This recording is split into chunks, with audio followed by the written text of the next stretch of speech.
ఈరోజు మనం చూడబోతున్న విషయం ఏంటంటే బాధించబడుట.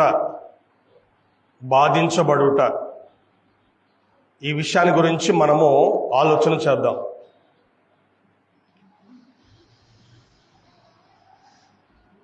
ప్రసంగి గ్రంథంలో సొలొమోను మనకి తెలియజేసేటువంటి విషయం ఏంటంటే దేవుడు మన జీవితాన్ని ఎలా ఏర్పాటు చేశాడు అనంటే దేవుడు మన జీవితాలను సుఖ దుఃఖాలతో జతపరిచాడంట. 7వ అధ్యాయం ప్రసంగి గ్రంథము 7వ అధ్యాయము 14వ వచనం మనం గమనిస్తే, సుఖదినమందు సుఖముగా ఉండము, ఆపద్దినమందు యోచించుము, తాము చనిపోయిన తర్వాత జరుగు దానిని నరులు తెలుసుకొనకుండానట్లు దేవుడు సుఖ దుఃఖములను జతపరిచి ఉన్నాడు. దేవుడు మన జీవితంలో సుఖాన్ని దుఃఖాన్ని రెండింటిని జతపరిచాడు. నేను నా జీవితాంతము సుఖంగా ఉన్నాను అనేవాళ్ళు ఉండరు. లేదా నా జీవితంలో నేను అస్సలు సంతోషాన్ని నేను చూడలేదు, ఎప్పుడు ఏడిపే అనేటువంటిది కూడా జరగదు. వాళ్ళు ఎవరైనా కానీ, ఎంత కోటేశ్వరులైనా, ఆఖరికి పేదవాడైనా కూడా, ఎవరైనా కానీ జీవితంలో కొన్ని రోజులు సుఖాన్ని చూస్తారు, కొన్ని రోజులు కష్టాలను చూస్తారు. అయితే సొలొమోను ఇచ్చేటువంటి, అంటే దేవుని ద్వారా ఇచ్చేటువంటి మనకి ఒక సలహా ఏంటంటే, సుఖదినమందు సుఖంగా ఉండు, హ్యాపీగా ఉండు, ఆపద వచ్చినప్పుడు ఆలోచించు అంటున్నాడు. ఇది మనం ఈరోజు చూడబోతున్నాం. ఆపద వచ్చినప్పుడు, బాధలు వచ్చినప్పుడు, కష్టాలు వచ్చినప్పుడు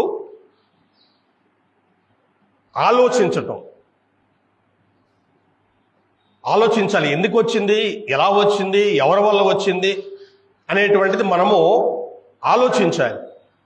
ఆ తర్వాత దానికి పరిష్కారం కూడా మనం తెలుసుకోవాలి. ఇక్కడే పక్క పేజీ చూడండి, 5వ అధ్యాయం ప్రసంగి గ్రంథము 5వ అధ్యాయము 8వ వచనంలో, ఒక రాజ్యమందు బీదలను బాధించుటయు, ధర్మమును న్యాయమును బలాత్కారము చేత మీరుటయు నీకు కనబడిన యెడల దానికి ఆశ్చర్యపడకుము. అధికారము నొందిన వారి మీద మరి ఎక్కువ అధికారం నొందిన వారు ఉన్నారు, మరియు మరి ఎక్కువైన అధికారం నొందిన వారికి పైగా ఉన్నాడు. ఏ దేశములో రాజు భూమి విషయమై శ్రద్ధ పుచ్చుకొనునో ఆ దేశమునకు సర్వ విషయములందు మేలు కలుగు. చూడండి, రాజ్యం అన్న తర్వాత ఎలా ఉంటుందంటే, ఒక రాజు మంచోడు ఉంటాడు, ఒక రాజు చెడ్డోడు ఉంటాడు. బీదలను బాధించుట, ధర్మమును న్యాయమును బలాత్కారం చేత మీరటం, రౌడీజం చేసి న్యాయం లేదు ధర్మం లేదు అని రౌడీజం చేసే బ్యాచ్, బీదలను బాధించేటువంటి బ్యాచ్లు ఉన్నప్పుడు నువ్వు ఆశ్చర్యపడొద్దు అంటున్నాడు. ఇదేంటి ఇలా జరుగుతుంది అంటే, ముందే మనం తెలుసుకోవాలి దేవుడు మన జీవితాన్ని ఎలా ఏర్పాటు చేశాడు అని అంటే, సుఖ దుఃఖాలతో జతపరిచాడు. రెండూ ఉంటాయి. కాబట్టి ఆశ్చర్యపడాల్సిన పని లేదు ఎందుకు ఇలా జరుగుతుందని. కాబట్టి ఆపద వచ్చినప్పుడు ఆలోచించటం, ఎందుకు వచ్చింది, ఎలాగా, ఎవరి వల్ల వచ్చింది అనేటువంటిది మనము ఆలోచన చేసుకోవాలి. ముందుగా ఒక విషయాన్ని, మీకు మంచి విషయాన్ని జ్ఞాపకం చేసి నేను ముందుకెళ్తాను. నిర్గమాకాండం 22వ అధ్యాయంలో ఎవరైతే బాధించబడుతున్నారో వాళ్ళకి దేవుడిచ్చేటువంటి ఒక వాగ్దానం అండి, లేదా ధైర్యం. నిర్గమాకాండము 22వ అధ్యాయము 22 నుంచి 21 నుంచి 23 వచనాలు ఉన్నాయి. పరదేశిని విసికింపవద్దు, బాధింపవద్దు. మీరు ఐగుప్తు దేశంలో పరదేశులే ఉంటారు కదా, విధవరాలనైనను దిక్కులేని పిల్లలనైనను బాధ పెట్టకూడదు. వారు నీ చేత ఏ విధంగానైనా బాధ నొంది నాకు మొరపెట్టిన యెడల నేను నిశ్చయముగా వాని మొరను విందును.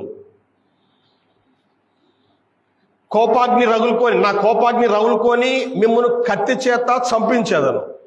మీ భార్యలు విధురాలు రగుదురు, మీ పిల్లలు దిక్కులేని వారు రగుదురు. ఇక్కడ ఒక మాట మనం ఏం గమనించాలి అంటే, బాధపడేటువంటి వాళ్ళు, బాధ నొందే వాళ్ళు ఏం గుర్తించాలి అని అంటే, నువ్వు పెట్టేటువంటి మొర దేవుడు వింటాడు. ఆ బాధల్లో ఉన్నప్పుడు నువ్వు దేవునికి ప్రార్థన చేస్తే దేవుడు తప్పకుండా నీ ప్రార్థన వింటాడు. నిన్ను బాధించే వారి విషయంలో ప్రతీకారం చేస్తాడు. ఇది మనం గుర్తుంచుకోవాలి. దేవుడు మన మొర వింటాడు ఆ సమయంలో అనేటువంటిది మనము గుర్తుంచుకోవాలి. కాబట్టి ఈ సమయంలో మనము ఈ బాధించబడుట అనేటువంటి విషయాన్ని గురించి మనము ఆలోచన చేద్దాం. బాధించబడుట అని అంటే ఇతరుల చేత బాధించబడుట. వాళ్ళ పిల్లలు కావచ్చు, తల్లిదండ్రులు కావచ్చు, అన్నదమ్ములు కావచ్చు, గ్రామస్తులు కావచ్చు, లేదా వేరే గ్రామస్తులు కావచ్చు.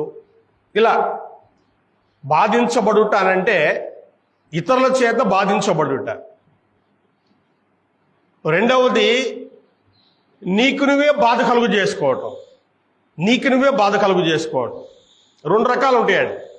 ఇతరులు నిన్ను బాధపరుస్తారు, అది మొదటి విషయం. రెండవది నీకు నువ్వే బాధ కలుగు చేసుకోవటం. ఇర్మియా గ్రంథము 2వ అధ్యాయంలో, ఇర్మియా గ్రంథము 2వ అధ్యాయం 17వ వచనంలో, నీ దేవుడిని యెహోవా నిన్ను మార్గములో నడిపించుండగా, దేవుడు వాళ్ళని శ్రమల్లోంచి విడిపించి మీకు ఒక మంచి దేశాన్ని ఇస్తాను అని చెప్పి వాళ్ళు అక్కడ నడిపిస్తూ ఉన్నాడు. నీవు ఆయన్ని విసర్జించటం వలన నీకు నువ్వే ఈ బాధ కలుగు చేసుకుంటేవి కదా. ఇది వాళ్ళకు వాళ్ళు బాధలు తెచ్చుకోవటం, కావాలని తెచ్చుకోవటం. నీవు షీహోరుని త్రాగుటకు ఐగుప్తు మార్గం నీకేం పని ఉన్నది? యూఫ్రటీసు నదిని త్రాగుటకు అష్షూరు మార్గం నీకేం పని ఉన్నది? నీ దేవుడని యెహోవాను విసర్జించుటయు, నీకు నడల భయభక్తులు లేకుండాటయు, బాధకును శ్రమకును కారణముగా నువ్వు తెలుసుకొని గ్రహించినట్లు నీ చెడుతనం నిన్ను శిక్షించును. ఒకవేటేమో ఇతరులు బాధించటము, రెండవదేమో నీకు నువ్వే బాధ కలుగు చేసుకోవటం. నీకు నువ్వే బాధ కలుగు చేసుకోవటం. ముందుగా మనము ఇతరుల చేత బాధించబడేటువంటి విషయాన్ని గురించి ఆలోచన చేసి, ఆ తర్వాత మనము మనకు మనం ఎలాగూ బాధలు తెచ్చుకుంటామో ఆ విషయాలు జ్ఞాపకం చేసుకుంటూ మనం ముందుకెళ్దాం. మొదటి విషయం ఏంటంటే, ఈరోజు మనుషులకు ఉన్నటువంటి ఒక లక్షణం ఏంటంటే, తమ స్వార్థం కొరకు ఎదుటి వ్యక్తుల్ని ఇబ్బంది పెడతారు. వీళ్ళ సుఖం కోసం ఎదుటి వ్యక్తుల్ని ఏడిపిస్తారు. అలా ఏడిపించేటువంటి లిస్టులో మొట్టమొదటి వాళ్ళు ఎవరు ఉంటారు అంటే వీళ్ళే బలహీనులు. ఎవరో ఆ బలహీనులు అంటే విధవరాళ్ళు, పొరుగురోళ్ళు, పేదవాళ్ళు. వీళ్ళు ఏమనరు కదా, బలగం లేని వాళ్ళని. అంటే ఎవరు మనకంటే తక్కువ ఉంటారు, ముందు వాళ్ళని మనము బాధించడం ప్రారంభిస్తాం. అయితే ముందుగానే మనం నేర్చుకున్నాం, మన జీవితాల్లో బాధలు అనేటువంటివి ఉంటాయి. ఇక్కడ నిర్గమాకాండం 22వ అధ్యాయంలో మనం చూసినటువంటి ఇక్కడ లిస్ట్ ఏంటంటే, ఎవరెవరంటే వీళ్ళు పరదేశిని విసికింపవద్దు, పరదేశులు, విధవరాళ్ళు, దిక్కులేని పిల్లలు. చూడండి, ఈ మూడు రకాల వారిని మనం బాధ పెడుతూ ఉంటాం. ఒకసారి మనము జకర్యా గ్రంథంలో నుంచి కూడా ఒక మాట మనం జ్ఞాపకం చేసుకుందాం. 7వ అధ్యాయం 10వ వచనంలో, జకర్యా గ్రంథము 7వ అధ్యాయం 10వ వచనంలో,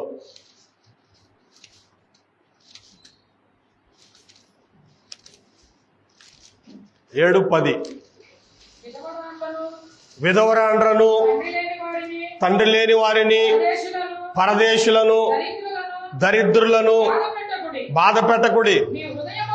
మీ హృదయమందు సహోదరులు ఎవరికి.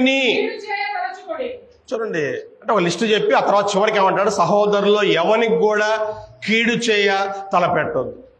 అంటే ఏ వ్యక్తికి కూడా మనము కీడు చేయకూడదు, ఎవరిని బాధ పెట్టకూడదు. వాళ్ళు ఎవరైనా కానీ, పరదేశులే కానీ, దిక్కులేని వారే కానీ, చూడండి, వాళ్ళు ఎవరైనా కానీ మనం ఎవరిని కూడా ఇబ్బంది పెట్టకూడదు. ఎందుకనంటే దేవుడు వారి పక్షంగా ఉంటాడు, దేవుడు వారి మొర వింటాడు. అదే నేను కొన్ని రాశాను, ఎవరెవరు వలన ఎవరు బాధపడినటువంటి లేఖనాల్లో ఉన్నటువంటి ఉదాహరణలు కొన్ని రాశాను. అవి మనం త్వరగా మనం చూద్దాం. ఆది కాండంలో ఎక్కువ ఉన్నాయి మనకి, అంటే మిగతా చోట్ల కూడా ఉంటాయి. ఆది కాండము 34వ అధ్యాయము 30వ వచనంలో ఒక తండ్రి మాట్లాడుతున్నాడండి. పిల్లల వలన తల్లిదండ్రులు బాధపడటం.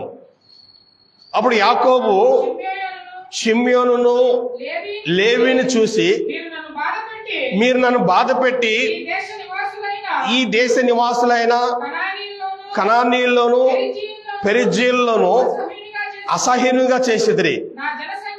నా జనసంఖ్య కొంచెమే, వారు నా మీదకి గుంపుగా వచ్చి నన్ను చంపేదరు. నేనును నా ఇంటి వారును నాశనం అవుదామని చెప్పాను. ఇక్కడ సందర్భం ఏంటంటే, యాకోబుకి 12 మంది మగపిల్లలు ఉన్నారు. ఆ తర్వాత కూతురు కూడా చాలా మంది ఉన్నారు, కానీ వాళ్ళందరి గురించి మనం చెప్పలేదు. కానీ ఒక దీనా గురించి మాత్రమే లేఖనాల్లో మీరు ఒక మాట మీరు గమనించాలి. అనేక విషయాల గురించి దేవుడు వివరంగా రాయించాల బైబిల్లో. ఆదాము గురించి మనం ఏం చూస్తాం? ఆదాముకి ముందు కయ్యిని పుట్టాడు, తర్వాత ఏబేలు పుట్టాడు, ఆ తర్వాత షేతు పుట్టాడు అంటారు. మరి ముగ్గురు మోపిల్లలేనా? ఆడపిల్లలు లేరా? ఉన్నారు. వాళ్ళ గురించి రాయలా. ఎందుకు? ఆది కాండం 5వ అధ్యాయంలో కుమారులను కుమార్తెలను కన్నును అనే మాట చూస్తాం.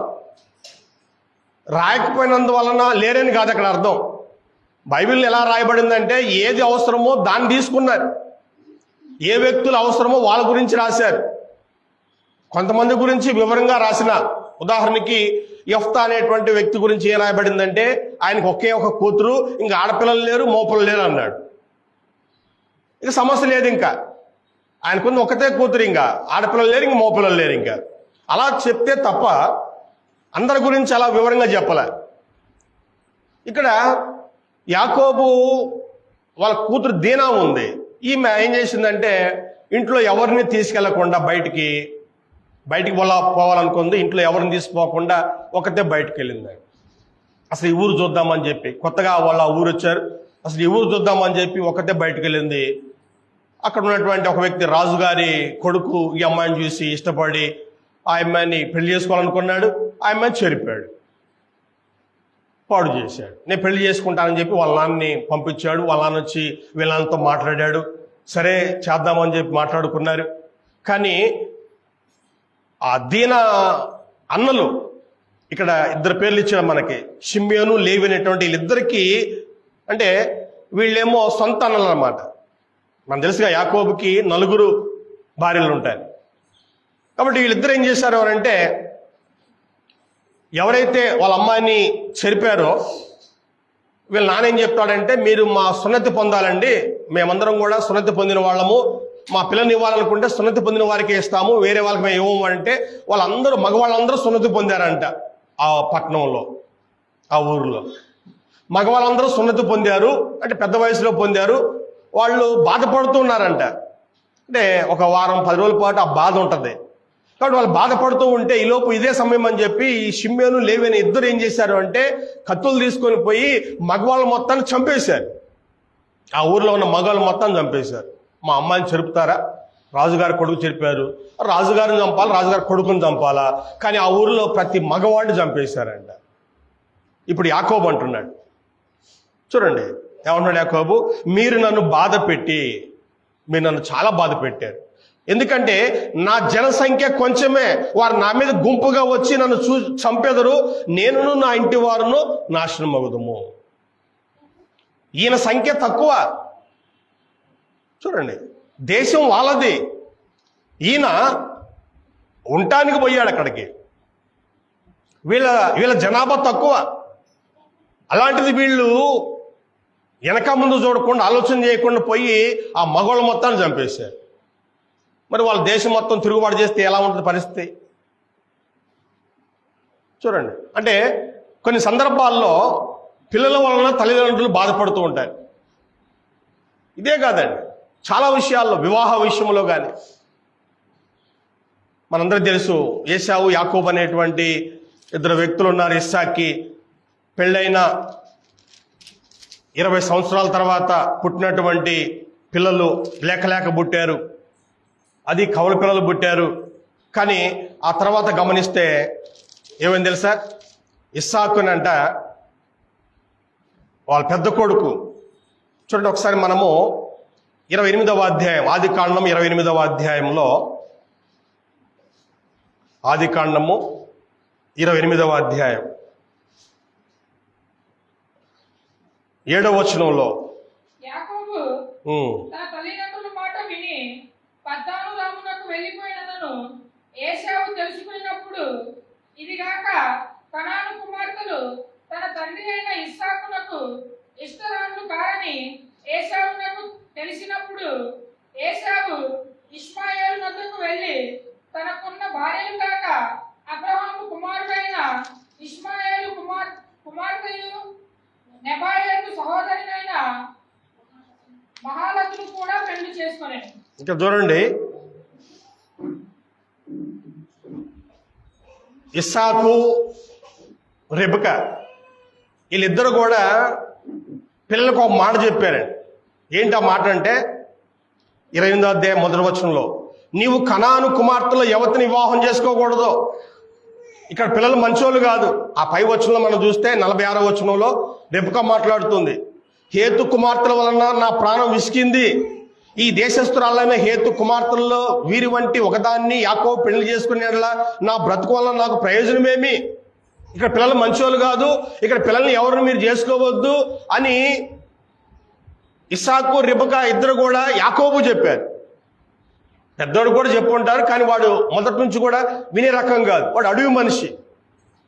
ఎప్పుడైతే యాకోబు వెళ్ళిపోయాడని తెలిసిందో, వీళ్ళే పంపించారని తెలిసిందో, వీడేం చేశాడంటే వాళ్ళ అమ్మా నాన్నని ఇంకా ఇబ్బంది పెట్టాలని చెప్పి ఏం చేశాడంట, వాళ్ళ అమ్మా నాన్న ఎవరిని చేసుకోవద్దన్నారో వాళ్ళ దగ్గరకే పోయి వాళ్ళని పెళ్లి చేసుకున్నాడంట. చూడండి, అంటే పిల్లలు చేసేటువంటి పనులను బట్టి తల్లిదండ్రులు బాధపడుతూ ఉంటారు.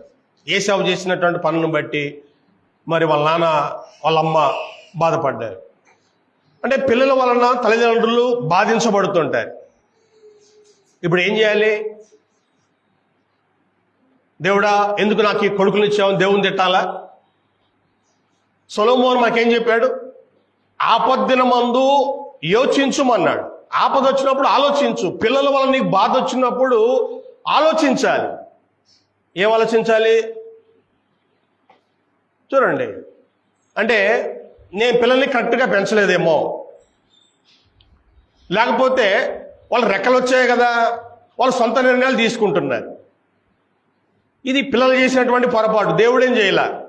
దేవుడు నాకు మంచి బిడ్డలను ఇచ్చాడు, నేను బాగానే పెంచాను, కానీ వాళ్ళు ఇప్పుడు లోకాన్ని చూసి అలా నేర్చుకుంటున్నారు.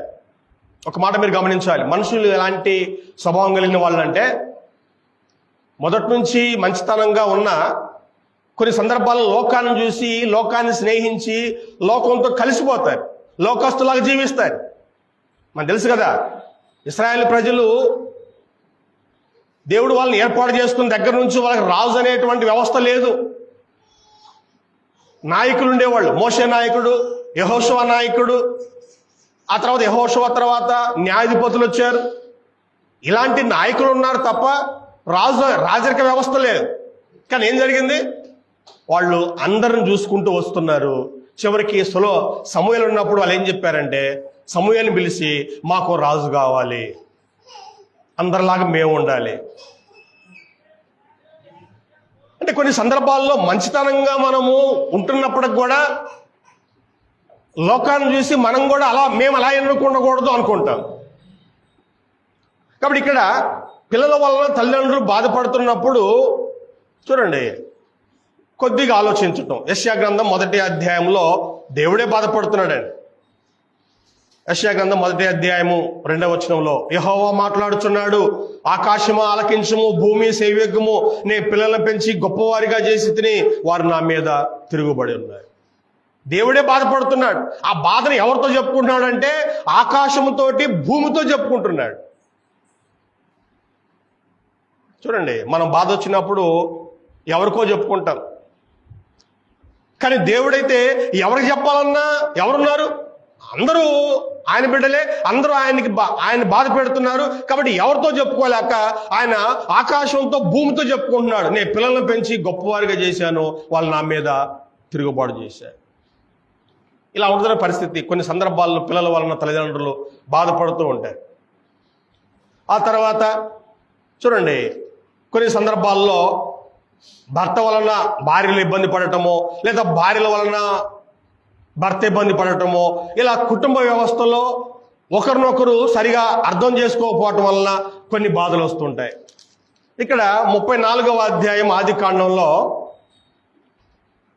మనందరూ తెలుసు, యాకోబు ఏం చేశాడు? వాళ్ళ అమ్మ మాటిని మేనమామ ఊరు వెళ్ళాడు. చూడండి, వాళ్ళ మేనమామ పేరు లాబాను. ఆయన ఇంటికి వెళ్ళి వాళ్ళ ఇంట్లో జీతం చేసి ఏకంగా 2 కుమార్తెలను పెళ్లి చేసుకున్నాడు. లాబాను కూతురు 2 కూతుర్ని యాకోబు పెళ్లి చేసుకున్నాడు. ఆ తర్వాత చూడండి, అక్కడ బాగా సంపాదించుకొని ఇక గమనించాడు. 20 సంవత్సరాలు ఉన్నాడు అక్కడ. మేనమామ ఊరు వెళ్ళి 20 సంవత్సరాలు జీతం చేశాడు.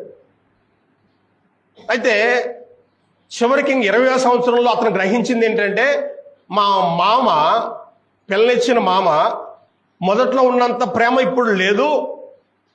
అక్కడ పరిస్థితి ఎలా ఉందంటే, యాకోబు ఆస్తి ఏం బాగా పెరిగిపోతుంది. వీడు ఎక్కడో పొరుగు నుంచి వచ్చినాడు, వీడేం బాగా డెవలప్ అవుతున్నాడు. వాళ్ళు సొంతూరులో ఉండేవాళ్ళు, ఆయన కొడుకులు ఉన్నారు, వాళ్ళేమో అంతగా అభివృద్ధి చెందట్లే. కాబట్టి లాభానికి కూడా అసూయ వచ్చింది. అరే, అల్లుడు బాగుపడుతున్నాడు, నా కొడుకులేం బాగుపడట్లా. కొంత ప్రేమ తగ్గిపోయిందండి. అప్పుడు యాకోబు ఏం చేశాడంటే, తన 2 భార్యలను పిలిచి, మీ నాన్న మొన్నలాగా లేడు, నిన్నట్లాగా లేడు, ప్రేమ తగ్గింది, ఇలాగనే ఉంటే భవిష్యత్తులో ఇంకా దారుణాలు జరుగుతాయి, కానీ మనం ఇక్కడ ఉండొద్దు, మన ఊరు మనం వెళ్ళిపోదాం, దేవుడు కూడా నాకు రాత్రి దర్శనంలో చెప్పాడు, వెళ్ళమని చెప్పాడు, కాబట్టి దయచేసి మనం మన ఊరు వెళ్దాము అని భార్యలతో చెప్తే, వాళ్ళు కూడా చూస్తారు కదా, వాళ్ళ నాన్న ఇదివరకు ఎంత ప్రేమ చూపించేవాడో ఇప్పుడు అది తగ్గిపోయింది అనేటువంటి చూస్తారు కదా. వాళ్ళకు కూడా కూతురు కూడా అర్థమైపోయింది. కూతురు కూడా అన్నారు, వెళ్ళిపోదాం, మా నాన్న మొన్నట్లాగా లేడు, మనం వెళ్ళిపోదాం అని చెప్పి కూతురు కూడా అంటే, ఇక ఈయన భార్యను తీసుకొని, అప్పుడు మామ ఇంట్లో లేడంట, ఆయన వేరే పొరుగురు వెళ్ళాడు, మామ ఇంట్లో లేడు. సర్లే అని చెప్పి ఈయన భార్యను తీసుకొని, తన ఆస్తిని తీసుకొని తిరిగి తన స్వదేశము వస్తూ ఉన్నాడు. చూడండి, 31వ అధ్యాయం ఆదికాండం 31వ అధ్యాయంలో 49-50 వచనాలు మనం చూస్తే, మూడో రోజు కలుస్తున్నాడంట. అల్లుడు వెళ్ళిపోయాడు ఇంట్లో నుంచి అనగానే ఇక మామ పరిగెత్తుకుంటా వచ్చి మూడో రోజు కలుసుకున్నాడంట. మూడో రోజు ఇద్దరు కలుసుకున్నారండి. ఇప్పుడు ఇంకా తర్వాత ఒకరినొకరు మాట్లాడుకున్నారు. ఇప్పుడు ప్రమాణం చేసుకున్నారండి. వాడు, సర్లే నీ ఊరు వెళ్తున్నావు కాబట్టి సరే వెళ్ళు, నాకు చెప్పేలాల్సింది కదా, నిన్ను సంతోషంగా పంపించేవాడిని, డీజే పెట్టల్లా నేను పంపించేవాడిని కదా అని చెప్పాడండి. సరే, ఇంకా జరిగింది. ఇప్పుడు ఒప్పందం ఏంటంటే 49వ అధ్యాయం 49వ వచనమండి, 31, 49, 50 వచనాల్లో, అంతటి లాబాను,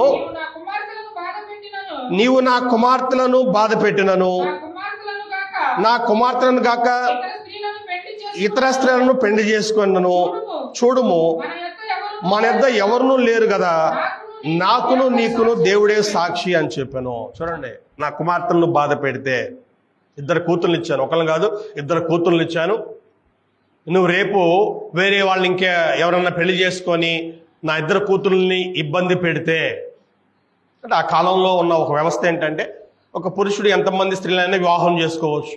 ఆ కాలంలో అలాంటి విధానాలు ఉన్నాయి. ఇప్పుడు మామ చెప్తున్నాడు, నా కుమార్తెలను బాధ పెడితే జాగ్రత్త, దేవుడే సాక్షి.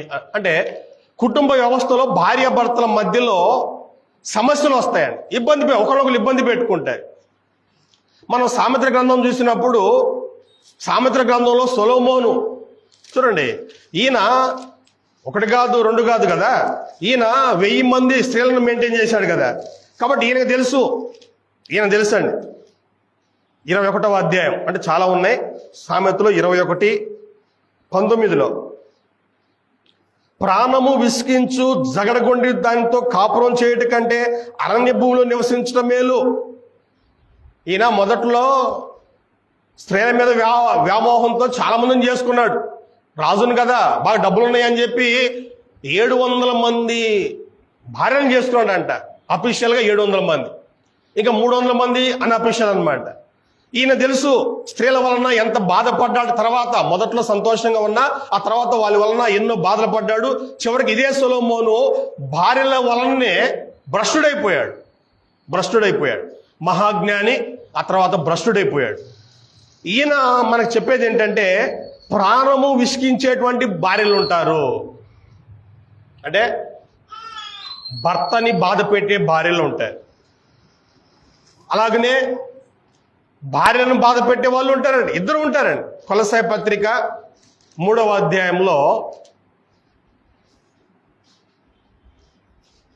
కొలస్సై పత్రిక 3వ అధ్యాయము 19వ వచనంలో, భర్తలారా మీ భార్యలను ప్రేమించడి, వారిని నిష్ఠూర పెట్టకూడి. ఇద్దరు, వీళ్ళు బాధపడతారు, వీళ్ళు వాళ్ళు బాధపడతారు. ఏదైనా కానీ భార్య భర్తల వలన కొన్ని ఇబ్బందులు వస్తాయి, పిల్లల వలన తల్లిదండ్రులకు ఇబ్బందులు వస్తాయి. ఆ తర్వాత అన్నదమ్ముల వలన, మన సమయం లేదు కానీ ఆదికాండము 41వ అధ్యాయంలో యేషోపు ఒక కొడుకు పుడతాడు. ఆయనకి ఆ కొడుక్కి మనశ్శే అని పేరు పెడతాడు. అంటే నా బాధలు మొత్తం మర్చిపోయేలాగా దేవుడు నాకు ఒక మంచి ఏర్పాటు చేశాడు అని ఆ కొడుక్కి మనశ్శే అనేటువంటి పేరు పెడతాడు. అంటే యేషోపు తెలుసా మనందరికీ? యేషోపు ఎవరు? యాకోబు యొక్క 11వ కొడుకు, అలాగనే రాహేలు కొడుకు. యాకోబు ఇష్టపడి రాహేల్ని పెళ్లి చేసుకున్నాడు. కానీ ఆ భార్యకి మొదట్లో పిల్లలు లేరు. చివరిలో ముసల్తనంలో యేషోపు పుట్టాడు, ఆ తర్వాత బెన్యామీను. కాబట్టి యాకోబుకి వీళ్ళిద్దరంటే బాగా ఇష్టం. వాళ్ళ అమ్మ కూడా చనిపోయింది. బెన్యామీని కనేటప్పుడు వాళ్ళ అమ్మ చనిపోయింది. కాబట్టి రాహేలు లేదు, ఇద్దరు పిల్లలే ఉన్నారు. ప్రేమించిన భార్య లేదు, కానీ ఆమె పుట్టిన 2 పిల్లలు ఉన్నారు. యాకోబు వీళ్ళిద్దరిని బాగా చూసుకునేవాడు. కానీ ఒకరోజు ఏం జరిగింది? 10 మంది అన్నలు యేషోపుని బాగా చూస్తున్నాడని చెప్పి అసూయపడి అతను చంపాలనుకున్నారు. అయితే అది కుదరలేదు. చివరికి అతన్ని 20 తులాల వెండికి అమ్ముకున్నారు. ఇంటికి వచ్చి ఏం చెప్పారు? ఏదో అడవిలో నుంచి ఏదో జంతువు వచ్చింది, క్రూరమృగం వచ్చింది, నీ కొడుకుని చంపేసింది అని చెప్పి ఒక సొక్క మేకను చంపి ఆ మేక రక్తంలో సొక్కా ముంచి దాన్ని సించి, ఇదిగో నీ కొడుకు దేని గుర్తుపట్టారంటే ఆయన సొక్కాని గుర్తుపట్టి, నిజమే ఇది నా కొడుకు సొక్కే, నా కొడుకుని అడవి మృగాలు తినేసాయి, చీల్చేసాయి అని చెప్పి ఆయన బోరును ఏడుస్తాడు. నేను కూడా చేస్తాను, ఇంకెందుకు, నా భార్య లేదు, నా కొడుకు లేడు. అప్పటికి ఒక్కడే కొడుకు అన్నమాట. చూడండి, నా కొడుకు లేడు, నా భార్య లేదు, ఇంకెందుకు నాకు ఈ బతుకు, నేను కూడా చచ్చిపోతాను అంటే అప్పటికి 2 కొడుకులు ఉన్నారు. ఈ బెన్యామిన్ ఇంకా చిన్నోడు అనమాట. వీడు కాస్త పెద్దోడుగా ఉండి ఉన్నాడు. కాబట్టి ఎటు లేడని చెప్పి ఈయన కూడా చచ్చిపోదాం అనుకుంటాడు. అంటే ఇక్కడ విషయం ఏంటంటే అన్నదమ్ముల మధ్యలో సమస్యలు వస్తాయి, ఒకరినొకరు బాధ పెట్టుకుంటారు. మనము యెహోషువ గ్రంథం 6వ అధ్యాయం చూసినప్పుడు, 7వ అధ్యాయం చూసినప్పుడు ఆకాన్ అనేటువంటి ఒక వ్యక్తి ఉంటాడు. వీడు చేసినటువంటి పొరపాటును బట్టి ఇశ్రాయేలులో అనేక మంది చనిపోతారు. యెరికో పట్టణాన్ని జయిస్తారు. ఆ జయించే ముందే దేవుడు చెప్తాడు, యెరికో పట్టణంలో ఉన్నటువంటి బంగారం వెండి మొత్తం నాది, అది మీరు ముట్టుకోకూడదు, అది శపించబడింది అని దేవుడు స్పష్టంగా చెప్తే, ఈ ఆకాన్ అనేటువంటి వ్యక్తి ఏం చేస్తాడు అని అంటే, ఒక బంగారు కమ్మిని, బట్టలు బాగున్నాయంట, కొత్త బట్టలు కావచ్చు, పట్టు బట్టలు కావచ్చు, ఆ బట్టలు బాగున్నాయి అని చెప్పి ఆ కొత్త బట్టలు, ఆ బంగారు కమ్మి ఒకటి గుంత తీసి తన డేరాల్లో దాచిపెట్టాడు. తెల్లారి ఇంకొక ఊరి మీద యుద్ధానికి పోవాలి, హాయి అనేటువంటి ఒక పట్టణం మీద యుద్ధానికి పోవాలి. యెరికో పట్టణం పెద్దది, దాన్ని జయించారు. ఇప్పుడు హాయి అనేటువంటి చిన్న పట్టణం, ఒక 3000 మంది జాలే అని చెప్పి 3000 మందిని పంపిస్తే వాళ్ళు 3000 మందిని చంపేస్తారు, ఇద్దరు ఓడిపోతారు. ఏంది ఇది, పెద్దదాన్ని జయించాము, చిన్నవారి చేతులు ఓడిపోవడం ఏంటి ఆశ్చర్యం వేస్తూ ఉంటుంది, దుఃఖం వేస్తూ ఉంటుంది. ఏందని పరిస్థితి? దేవుని దగ్గర ప్రార్థన చేస్తే దేవుడు చెప్తాడు మీలో ఒకడు తప్పు చేశాడు. ఇప్పుడు ఏం చేయాలి? ఇన్ని మమ్మల్ని బాధ పెట్టావా అని చెప్పి ఆకాన్ని, భార్యని, బిడ్డల్ని వాళ్ళందరం తీసుకెళ్ళి రాళ్లతో చావు కొట్టారు. అంటే సహోదరుల్ని బాధ పెట్టడం, ఒకడి మూలంగా అందరూ బాధపడటం. ఇలాగ మనకి కుటుంబంలో లేదా సమాజంలో ఇలాగ ఒకరినొకరు బాధించుకునేటువంటి విధానం మనం చూస్తాం. అయితే మనం ఏం చేయాలి? బాధపడుతున్నప్పుడు ఆలోచించాలి, ఇది నా తప్ప, ఎదుటి వాళ్ళ తప్ప. ఒకవేళ నీ తప్పు లేకపోతే ఏం చేయాలి? మనకి నిర్గమాకాండము 22వ అధ్యాయం గుర్తుకు రావాలి. అక్కడేముంది? అక్కడ దేవుడు నీ మొర వింటాడు. దేవుడు నీ మొర వింటాడు. ఎవరైతే నిన్ను బాధిస్తున్నారో దేవుడు వారికి ప్రతీకారం చేస్తాడు. అది మనం జ్ఞాపకం ఉంచుకోవాలి. నీ తప్పు ఉంటే సరి చేసుకోవాలి. తప్పు నాది అన్నప్పుడు దాన్ని సరి చేసుకోవాలి. నేను పిల్లల్ని సరిగా పెంచలేదేమో, నా భార్యను సరిగా చూడలేదేమో, నా భర్తను సరిగా చూడలేదు. ఇలా మన తప్పు ఉంటే సరి చేసుకోవాలి. మన తప్పు లేకపోయినా బాధపడుతున్నాం అని అంటే అది దేవునికి అప్పగించాలి. దేవుడు మనకు తప్పకుండా న్యాయం చేస్తాడు. రెండవది ఏంటంటే నీకు నువ్వు బాధ కలుగు చేసుకోవటం. ఇందా చెప్పాను కదా, ఒక వ్యక్తి దేవుణ్ణి దూరం చేసుకోవడం అంటే అర్థం ఏంటంటే నీకు నువ్వే బాధ కలుగు చేసుకుంటున్నావు. రోమిలకు రాసిన పత్రిక 2వ అధ్యాయం కూడా మనము ఇందాక ఇర్మియా గ్రంథం చూసాము, 2వ అధ్యాయము. ఇప్పుడు రోమా 2వ అధ్యాయం, ఇర్మియా 2వ అధ్యాయము, రోమా 2వ అధ్యాయం చూడండి. నీకు నువ్వే 5వ వచనం, నీ కాఠిన్యమును మార్పు పొంద నీ హృదయమును అనుసరించి ఉగ్రత దినమందు అనగా దేవుని న్యాయమైన తీర్పు బయలుపరచబడు దినమందు నీకు నువ్వే ఉగ్రతను సమకూర్చుకొనుచున్నావు. నీకు నువ్వే బాధ కలుగు చేసుకోవటం. ఇక్కడ ఉగ్రత అంటే బాధకు మించిందని ఇంకా. కాబట్టి మనకు మనమే బాధలు తెచ్చుకుంటాం, కావాలని తెచ్చుకుంటాం. ర్యాష్గా వెళ్ళకూడదు రోడ్డు మీద, కానీ మనకు నచ్చదు, ర్యాష్గానే వెళ్తాం. ఎక్కడో పడతాం, కాళ్ళు ఇరుతో, చేతులు ఇరగవచ్చు, అవసరమైతే మనమే పోవచ్చు. అది మనకు మనం తెచ్చుకునేటువంటి బాధలు చూడండి. కాబట్టి ఒక వ్యక్తి దేవుణ్ణి వదిలేశాడు అంటే, దేవుని ఆజ్ఞలు వదిలేశాడు అని అంటే వాడికి బాధలు వస్తాయి. ఎందుకంటే దేవుని యొక్క ఉద్దేశం ఎలా ఉంటుందంటే, తప్పు చేసిన వ్యక్తిని ఒకసారి మనం చూద్దాం. లేవియా కాండము 26వ అధ్యాయం 21వ వచనంలో, లేవియా కాండము 26వ అధ్యాయం 21వ వచనంలో,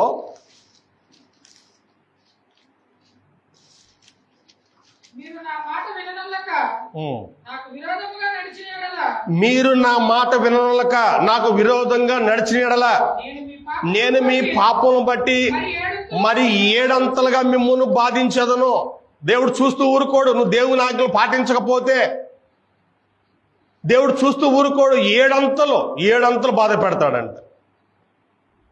ఈ 26వ అధ్యాయం మొదటి నుంచి కూడా తప్పు చేయకూడదు అని చెప్పుకొస్తూ, తప్పు చేస్తే వర్షాలు రాకుండా చేస్తాను, పంటలకి రోగాలు పంపిస్తాను, యుద్ధాలు వచ్చేటట్లుగా చేస్తాను, ఇవన్నీ చెప్పుకుంటూ వస్తూ ఇంకా అప్పటికి కూడా మీరు నా మాట వినకుండా ఇంకా మొండితనంగా ముందుకెళ్తే మీ పాపాన్ని బట్టి 7 అంతలు మిమ్మల్ని బాధ పెడతాను. 7 అంతలు. తెలుసుగా మనకి నెబుకద్నెజరు రాజు ఉన్నప్పుడు ఈ షడ్రకు మెషాకు అభ్యర్థంగా అనేటువంటి వీళ్ళు ఆయన చేసిన బొమ్మకి వీళ్ళు మొక్కట్లే, మేము మొక్కమంటున్నారు. అగ్నిగుండం ఏర్పాటు చేశాడనమాట రాజు ముందుగానే, ఎవడన్నా మొక్కపోతే దాంట్లో పడేస్తానని.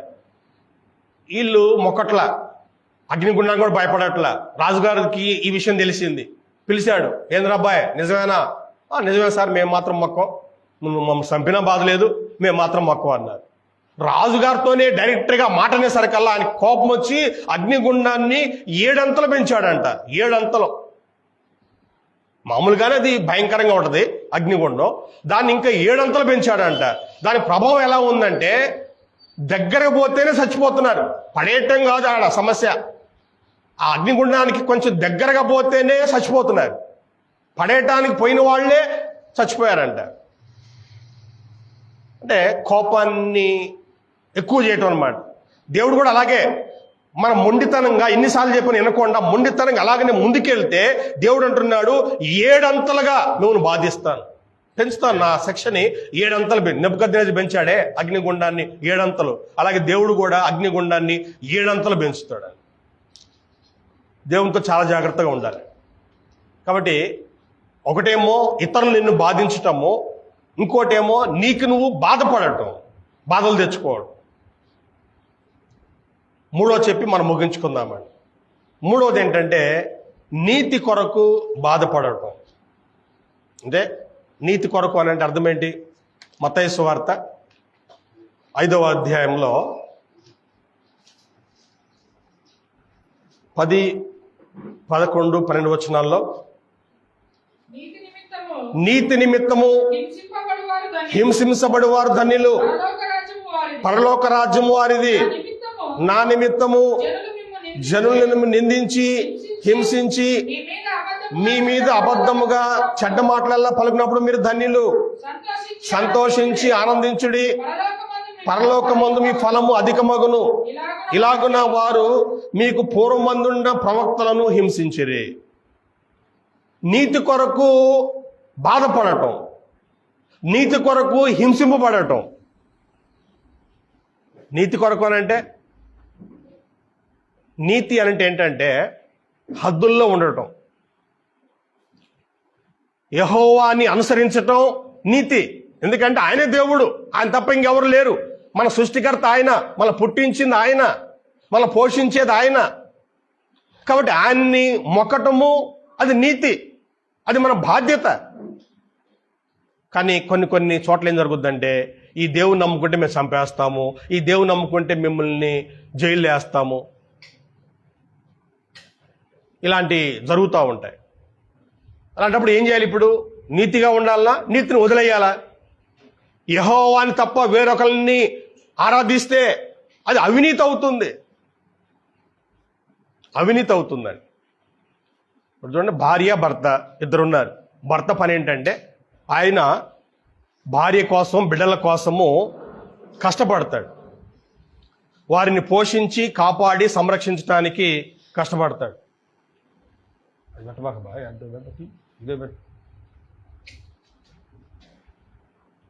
చూడండి, భర్త ఏం చేస్తాడు? కుటుంబం కోసం కష్టపడతాడు. ఈమె ఏం చేయాలి? భర్తనే గౌరవించాలి, భర్తనే గౌరవించాలి, భర్తకే విధేయత చూపించాలి. కొన్ని సందర్భాల్లో బయటికి వెళ్ళినప్పుడు ఏం జరుగుద్దండి? దాన్ని అక్రమం అంటారు. అప్పుడు భర్త కోపానికి గురవుద్దండి.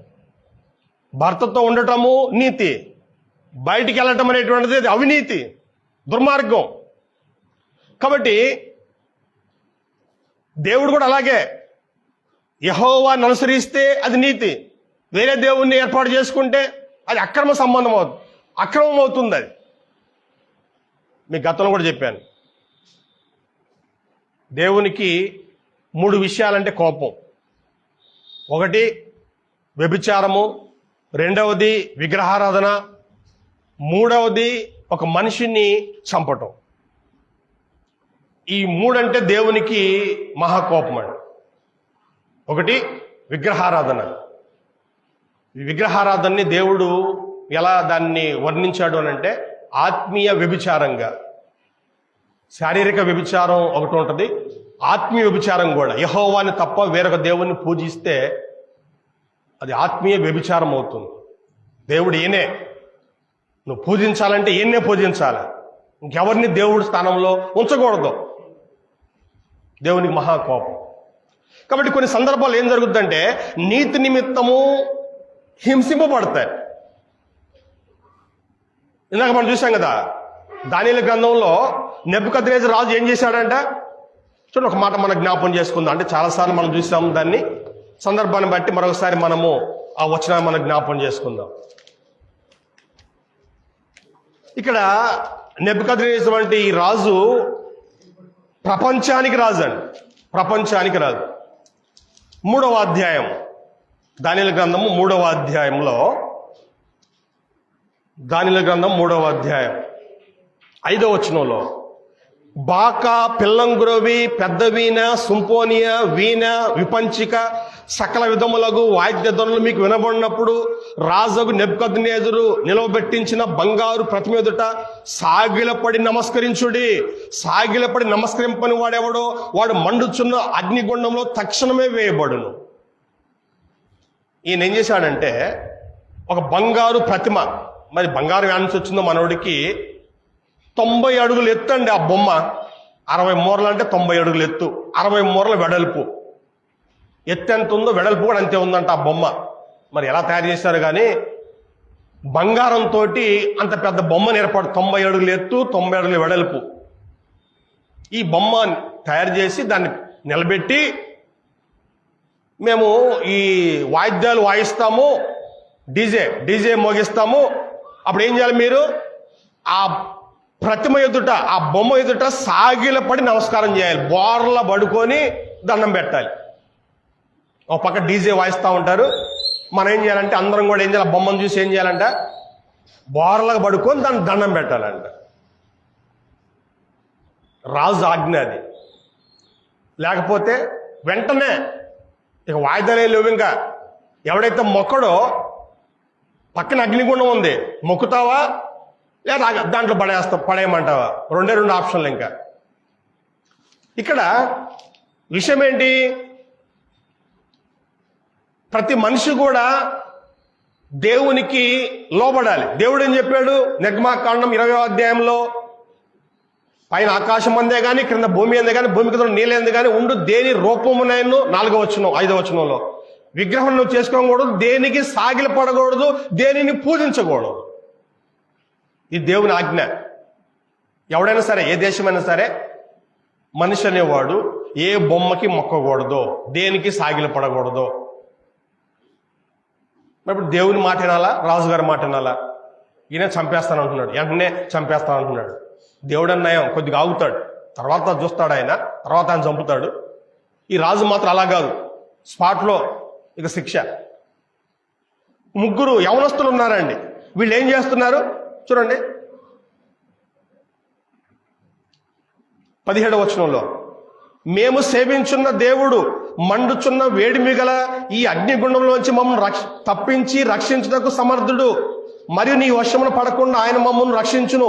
ఒకవేళ రక్షింపకపోయినను రాజా, నీ దేవతను మేము పూజించము, నీవు నిలువబెట్టించిన బంగారు ప్రతిమకు నమస్కారము చేయము. ఈ 3 చెప్తున్నారు. దేవుడు మమ్మల్ని కాపాడుతాడు, అగ్నిగుండంలో పడకుండా కాపాడుతాడు. ఒకవేళ ఆయన కాపాడకపోయినా మేము మాత్రం నీ బొమ్మకి పూజ చేయము, సాగిలపడం, నమస్కారం చేయం. ఏం చేశాడంటే రాజుకు బాగా కోపం వచ్చింది. 19వ వచనంలో చివరిలో, ఎప్పటికన్నా 7 అంతలు వేడిమి చేయమని ఆజ్ఞించాను, అగ్నిగుండాన్ని 7 అంతలు పెంచమని ఆజ్ఞించాడంట. ఆ తర్వాత 20వ వచనంలో, షడ్రకు, మేషాకు, అబేద్నెగో బంధించి వేడిమి గల మండుచున్న అగ్నిగుండంలో వేయండి. వాళ్ళని కట్టేసి దాంట్లో వేయండి. పరిగెత్తకూడదు, కదలకూడదు, మెదలకూడదు, కాలి బూడిదైపోవాలి. వాళ్ళని బంధించి దాంట్లో పడేయమని చెప్పాడు. చూడండి, రాజాజ్ఞ తీవ్రమైనందునను 22వ వచనం, గుండము మిక్కిలి వేడిమి గలదైనందునను షడ్రకు, మేషకు, అబేద్నెగో విసిరివేసిన ఆ మనుషులు అగ్ని జ్వాలల చేత కాల్చబడి చనిపోయేది. వీళ్ళు పట్టుకొని ఇసిరేయాలిగా దాంట్లో. ఆ ఇసిరేయటానికి పోయిన వాళ్ళే ఆ వేడికి తట్టుకోలేక వాళ్ళే కాలి బూడిదైపోయారు. అంత వేడి ఉంది అక్కడ. ఇసిరేయాలంటే మరి దగ్గర పోయి ఇసిరేయాలి కదా. వీళ్ళు మనుషులు, ఒక్కొక్కరు 70-80 కేజీలు ఉన్నా కూడా వాళ్ళు పట్టుకొని ఇసిరేయాలి కదా. మరి కొంచెం దగ్గరికి పోవాలా, దూరంగా ఉంటే కుదరదు కదా. ఆ పడేయటానికి పోయిన వాళ్ళు చచ్చిపోయారంట. చూడండి ఎంత బాధ.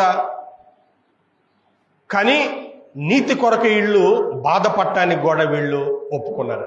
మేము చనిపోయినా ఓకే అనుకున్నారు. ఇది నీతి నిమిత్తము హింసింపడుట అంటే ఇది.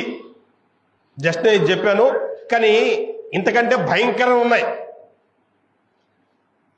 నీతి కొరకు ప్రవక్తలను కానీ చాలా మంది చంపే సందర్భాలు ఉన్నాయి, రాతగొట్టే సందర్భాలు ఉన్నాయి. ఇక్కడ ప్రభు చెప్పే మాట ఏంటంటే, నీతి నిమిత్తము హింసింపడేవారు ధన్యులు, పరలోక రాజ్యము వారిది అంటున్నాడు. నీతి కొరకు ఒకవేళ నువ్వు బాధపడాల్సి వస్తే బాధపడు, ఇబ్బంది ఏం లేదు, నీకు పరలోక రాజ్యం. మనందరూ తెలుసు అపొస్తలుల కార్యములు 8వ అధ్యాయములో ఇక్కడ ఒక నీతి. ఇక్కడ నీతి ఏంటి?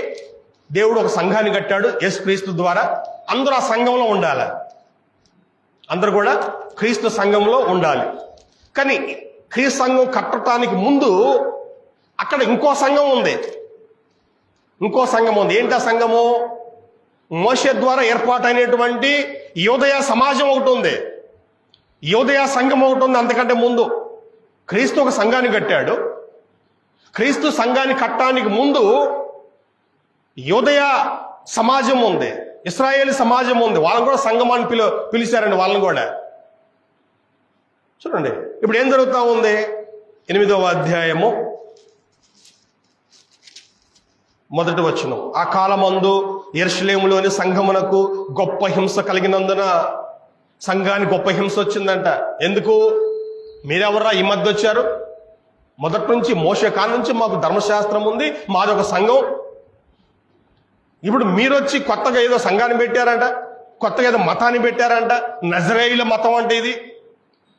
చాలా మంది తిరుగుబాటు చేస్తున్నారు, సంఘాన్ని హింస పెడుతున్నారండి. చూడండి ఏం జరిగిందంట. స్టెఫను రాళ్ళు తీసుకొని చావగొట్టారు.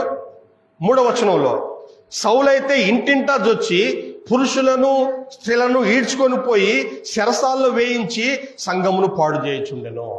నీతి కొరకు బాధ. నీతి ఏంటి ఇక్కడ? క్రీస్తు ఒక సంఘాన్ని కట్టాడు, దాంట్లో మనం ఉండాలి, క్రైస్తవులుగా ఉండాలి, బాప్తీసం తీసుకోవాలి. అప్పుడు నీతి అది.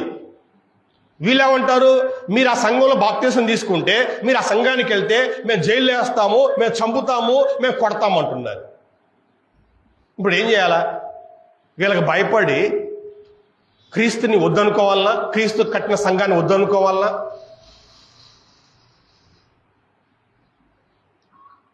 చరిత్రలో మొదటి నుంచి కూడా నీతి కొరకు బాధలు అనేటువంటి తప్పవండి.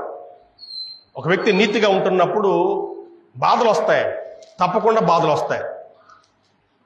అది ఏం చేయాలంట? మనము ఆ బాధలు ఏం చేయాలి? సహించాలి, ఓర్చుకోవాలి. ఒకసారి మనము తిమోతి రాసినటువంటి పత్రిక మనం వద్దాము. 2వ పత్రిక, తిమోతి రాసిన 2వ పత్రిక 3వ అధ్యాయం 12వ వచనంలో, క్రీస్తు యేసునందు సద్భక్తితో బ్రతక ఉద్దేశించే వారందరూ హింస పొందుదురు. నువ్వు నీతి మార్గంలో ఉండాలనుకుంటే హింసలు వస్తాయి, కానీ తట్టుకోవాలి. కాబట్టి విషయం ఏంటంటే, నీతి కొరకు బాధపడేటువంటి విధానం ఒకటి ఉంది. రెండవది, మన సంపాదన మనం తింటున్నా, మన ఇంట్లో మనం ఉన్న కొన్ని సందర్భాల్లో మన వాళ్ళ వలన ఇబ్బందులు వస్తాయి, బయట వలన ఇబ్బందులు వస్తాయి. వాటిని మనం జయించాలి. నీతిగా ఉండేటువంటి సమయంలో ఇప్పుడు శ్రమలు వస్తాయి, వీటిని జయించాలి. సూత్రం ఏంటంటే, దేవుడు మన ప్రార్థన వింటాడు. దేవుడు మన ప్రార్థన వింటాడు, తప్పకుండా మనకి సహాయం చేస్తాడు. ఒక మాట మీరు గుర్తుంచుకోవాలి, క్రైస్తవులైనా ఎవరైనా కానీ, నేను ఎప్పుడు బాధపడతాను అనుకోకూడదు, నేను ఎప్పుడు సంతోషపడతాను సంతోషంగా ఉంటాను అనుకోకూడదు. బాధలు సంతోషం రెండూ ఉంటాయి. సమస్య వచ్చినప్పుడు ఆలోచించాలి, ఇది నా వల్ల వచ్చిందా, ఇతరులు నా మీద ఇలా లేనిపోని వేశారా, ఒకవేళ నేను నీతి కొరకు బాధపడుతున్నానా అనేటువంటి ఆలోచన చేసుకోవాలి. నువ్వు నీతి కొరకు బాధపడుతూ ఉంటే దేవునికి అప్పగించండి, దేవుడు తప్పకుండా నీకు న్యాయం చేస్తాడు. నీకు ఏ బాధ ఉన్నా కానీ దేవుని సన్నిధిలో ఉంచు. నీ తప్పు అయితే సరి చేసుకో, నీ తప్పు కానప్పుడు దేవునికి మొరపెట్టు, దేవునికి ఒక పరిష్కారాన్ని ఏర్పాటు చేస్తాడు. తప్పకుండా దేవుడు పరిష్కారాన్ని ఏర్పాటు చేస్తాడు. ఆ రోజు షడ్రకు, మేషాకు, అబేద్నెగోలకు దేవుడు ఒక పరిష్కారం ఏర్పాటు చేశాడు. కొత్త నిబంధనలో సంఘము శ్రమల్లో ఉన్నప్పుడు దేవుడు వాళ్ళకి ఒక పరిష్కారం ఏర్పాటు చేశాడు. 12వ అధ్యాయం అపోస్తలుల కార్యాల్లో 1వ వచనంలో, హేరోదంట సంఘంలో కొంతమందిని బాధ పెట్టడానికి కొంతమందిని పట్టుకొని ఒక ఆయన్ని, యాకోబుని చంపించాడంట. నానా బాధలు సంఘాన్ని బాధలు పెడుతున్నాడు హేరోదు. ఏం జరిగిందంట? దేవుడు ఆయనకి ఒక రోగం పంపించాడు, పురుగులు పడి చచ్చిపోయాడంట. పురుగులు పడి చచ్చిపోయాడు. ఆ తర్వాత భయం వచ్చింది అతనికి, చావటానికి ముందు ఒక భయం వచ్చింది. అప్పుడు యోదయ ప్రాంతాన్ని వదిలేసి కైసరికి వెళ్ళాడంట. పేతురుని జైల్లో వేస్తే ఎలా బయటకు వచ్చాడు కూడా తెలియట్లా. దాని దెబ్బకి ఇంక భయపడి యోదయను వదిలిపెట్టి కైసరికి పారిపోయాడు హేరోదే.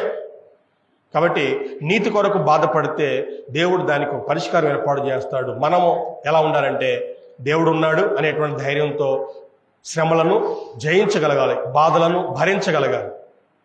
దేవుడు మన పక్షంగా ఉన్నాడు, తప్పకుండా సహాయం చేస్తాడు. మీ అందరికీ వందనాలు తెలియజేస్తూ ఈ వాక్యాన్ని ముగిస్తున్నాను.